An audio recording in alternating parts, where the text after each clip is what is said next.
So when did you fall in love with hip hop? Was it when you first listened to Big Daddy Kane?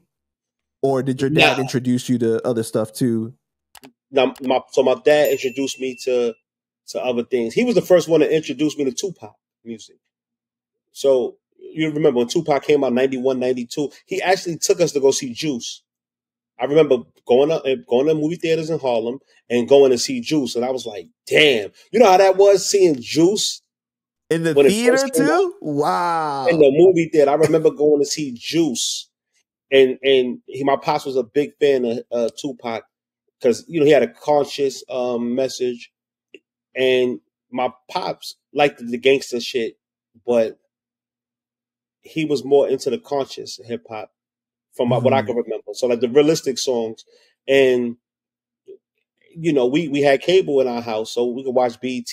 That's when then BET started playing hip hop. And I remember seeing, you know, the culture just unfold in front of my eyes, even on the video music box with D Barnes and Ralph McDaniel. And I'm talking at a young age. I'm saying this because I remember this as 5, 6 years old, staying up till 1 o'clock in the morning to catch Pump It Up.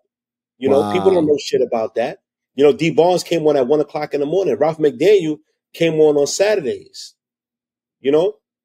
So what would you say it was about hip hop that just spoke to you so much, that captivated you? Storytelling. Everybody loves a good story. So when you hear the storytelling, you just be like, damn. Like, so your dad probably liked Brenda's Got a Baby and everything, right? He loved that. He loved Brenda Got a Baby. He bought the single. They dropped the Brenda Got a Baby single, and on the B-side was Lunatic. Or was that Trapped? So it might have been Trapped. I think it was Trapped. Because I know Hocus' favorite song was Trapped.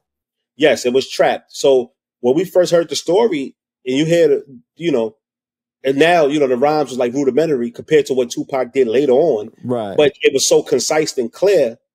And it was like, damn, it's captivating. The imagery. I remember the whole really song. Imagine it.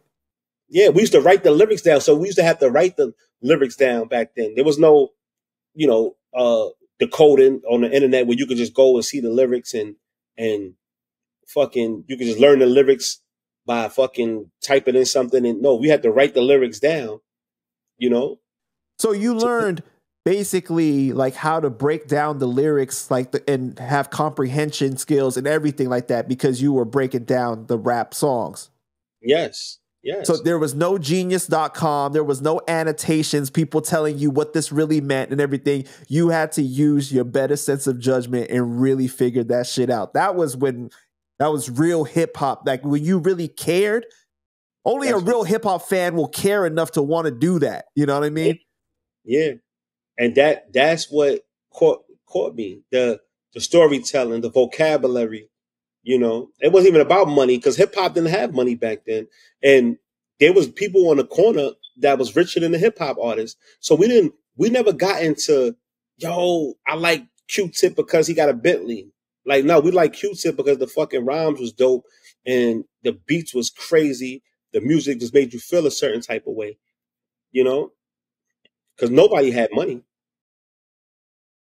Right. Because at that time, hip hop wasn't as commercialized as it is now. It was commercial because you do have to remember that Run DMC was selling platinum and LL Cool J was double platinum. So the money was coming up, but it was more. But it didn't reach Diddy level yet. You know, once Diddy started getting the shiny suits on and everything like that, that's when hip hop started having the Hype Williams music videos, $1 million budgets and stuff. You know, that's when it started going in that direction.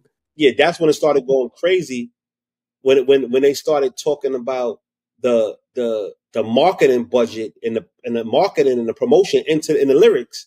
So you went from something that was real conscious, something that was like moving and deeply told to, yo, they just gave me $3 million.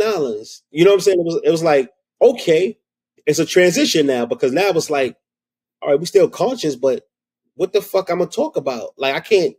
Once you give me $5 million, like I can't just talk about. Now we talk about my new life, me being on boats and messing with actresses or the baddest models. So it changed, you know. It changed. It's still good, but it changed. Right. But you know, it's crazy because then you can see that like art imitates life, but then life imitates the art too, though. Yes. Yes. It go hand in hand. You know what I'm saying? But you know, the early on is what really made me a fan of hip hop. And then what really, because you have to remember, a lot of us on the East Coast, we really grew up on West Coast music because the dominant force when I was younger was Dr. Dre, Snoop Dogg, Warren G, Domino, Sam Snead. So the West Coast was the shit. Spice One and fucking E40 and MC8. So the New York, remember, New York was whack at one time. Like we had a few novelty hits. Black Sheep had a hit, you know. Nice and Smooth was holding it down.